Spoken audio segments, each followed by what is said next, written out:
Necessity is very important. Once you create that necessity, you will be needed. So the idea is we really are serious about investing in the form of equity in these startups.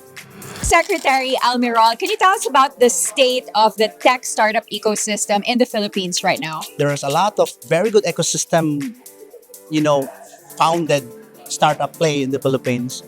But we need more believers to our own highly intellectual startups. We need also to have a government that actually support the startup community. We need that. We need to give them something to do also in the government for them to have this inspiration to be continued. There are also startups that they're trying to join the government, but they cannot join because of the super strict documentation. They cannot bid, they cannot be awarded to a certain contract because of that super strict procurement law that we have. That's why we at DICT, me personally, advocating to give opportunity to our fellow startups because they have a lot of solutions already. I also want to ask, what do you think is the impact of initiatives of venture builders like Block Dojo in the tech startup ecosystem? We need more Block Dojos.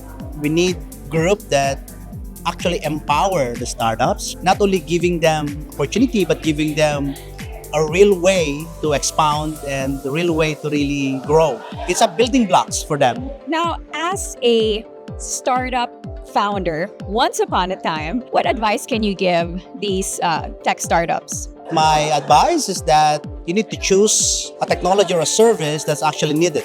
Because if you're just introducing something that's just an option, I think you will really suffer. Another one is that we need to have multiple revenue drivers because you cannot base your startup play by just looking for investors. You need to prove that you have a viable business.